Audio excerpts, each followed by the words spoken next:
right, so Stalin and his cohorts in Moscow were spreading the influence of communism throughout the world, and so the natural result of this, or the natural reaction, is that conservatives, especially evangelical and Catholic Christian conservatives in the West, feel that Western civilization is at threat by Russia.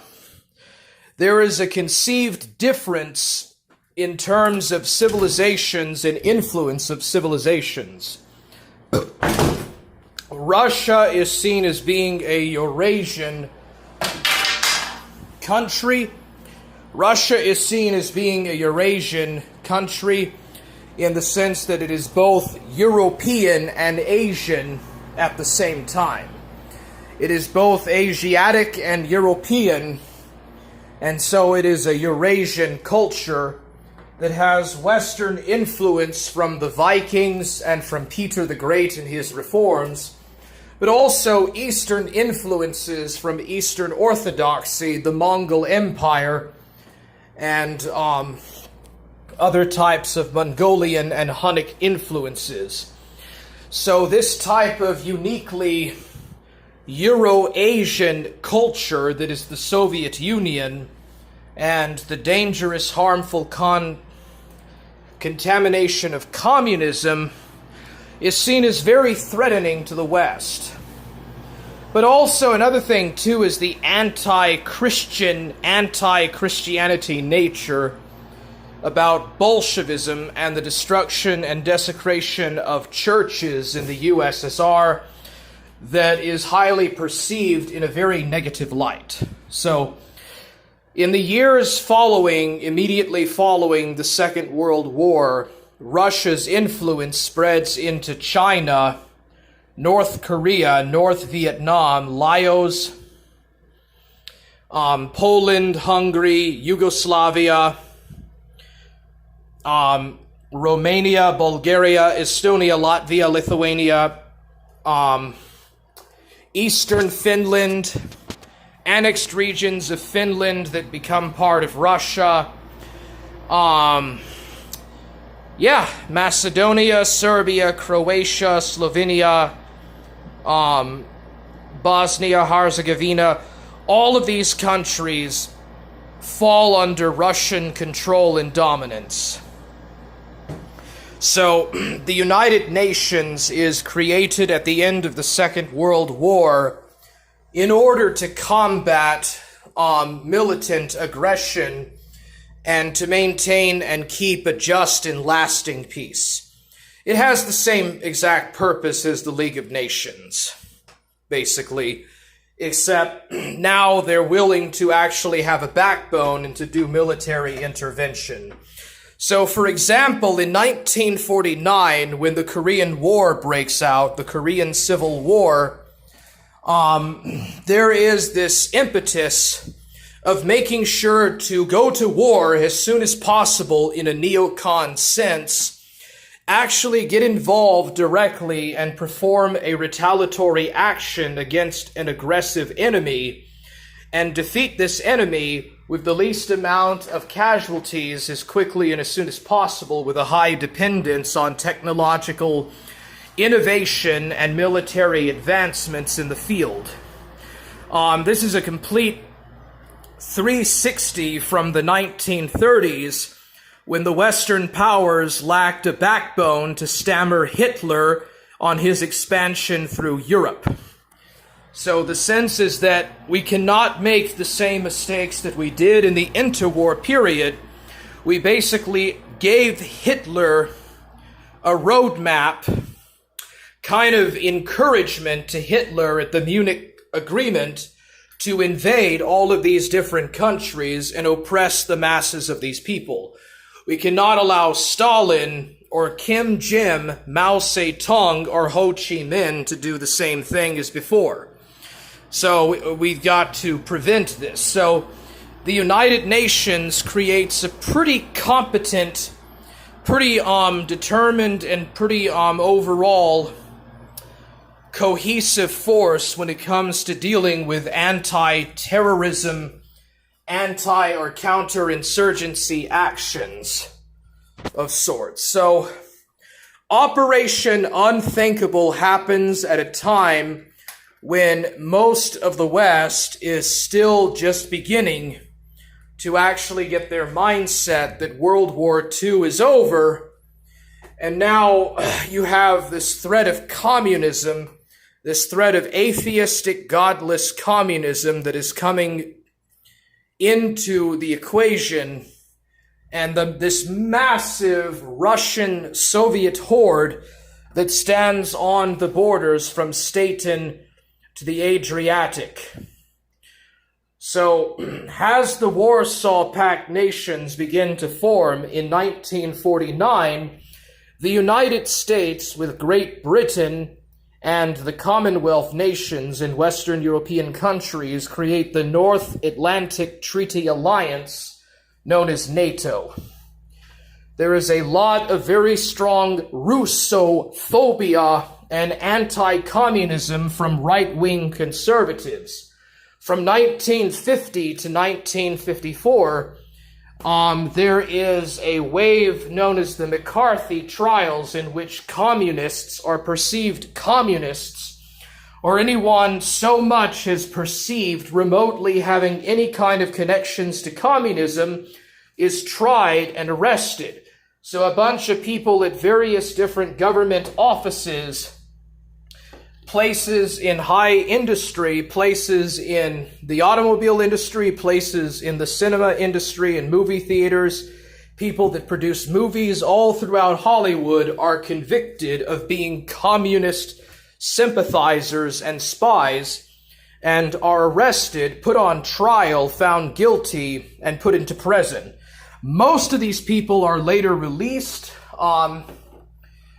There's also the Actors Guild Purge of 1946, in which even Walt Disney participates in banning a bunch of leftist or perceived communist sympathizers. So there is a major Red Scare and Red anti-Red purge all across America and across Western Europe. Communism is highly discouraged. There is lots of propaganda in regards to the fear of totalitarian communism and radical atheism. And before long, the Cold War finally begins to get underway. What fully solidifies the Cold War, in my opinion, is when Mao Zedong comes into power in mainland China, and when the Soviets explode their first atomic bomb in Kazakhstan. So once the Soviets have a reliable and workable air force, once they have an atomic bomb, and once the most populous country in the world is under communism, the perceived threat, the perceived anxiety of the Stalinist power is seen to be very real. Stalin is seen as a red czar. He is seen in the light of being a red czar that is promoting neo-czarism under the guise of communism. And so there's a lot of that is going on. So Russia and America go from being the best of allies, sometimes even the closest and most determined allies in the fight against colonialism and imperialism and fascism, to being arch nemeses, which is something that's basically stayed to this very day. So, yeah, there's a lot of influence of just Russia being perceived as a backward, Muscovite, inward-looking, barbarous nation that is centuries behind the West, and these different perceived notions that Russia is this medieval society, a society of medieval peasants that are still enserfed, that have a very backward medieval church, the Russian Orthodox Church, and that communism is going to destroy and turn back the clock of civilization and bring about a new dark age. So there's a lot of that going on as well. All right, so the Western countries create the North Atlantic Treaty Alliance. The Soviet Empire creates the Warsaw Pact and the Soviet Sino Military Agreement, an amity agreement, where the Soviets send a bunch of weapons and aid and supplies to the Chinese during the Korean War. So, yeah. So anyways, but what happened to Operation Unthinkable from 1945? Well, it could have potentially happened. The Soviets had a much bigger land force in Eastern Europe than the Americans had or the other allies had. The Soviet Air Force was far inferior compared to Western standards, and during the Great Patriotic War, half or two-thirds of all the oil and gas that the Soviet Air Force and tanks got was from trade with the United States and with Lend-Lease aid from America and Britain. So with that supply cut off, the Russians would have to invade like Azerbaijan or Iran to get gas to power their military. Also, the Russians really didn't have much of a navy. The Americans and the British had a far superior navy, and the Americans had better installations and better tactical maneuvers. They could have also relied on the extremely anti-communist former ex-Wehrmacht soldiers who would be very willing to fight a new front against Bolshevism in the Third World War. But most people considered Winston Churchill's ideas of going to war with the Soviets to be a little bit too radical, and with all of the major demobilization in the Allied nations, and the fact that most people wanted to go home or return back home to America or to Britain, and the fact that colonialism and imperialism was becoming increasingly unpopular, and America was supposed to be leading the free world, these ideas were seen to be unpopular.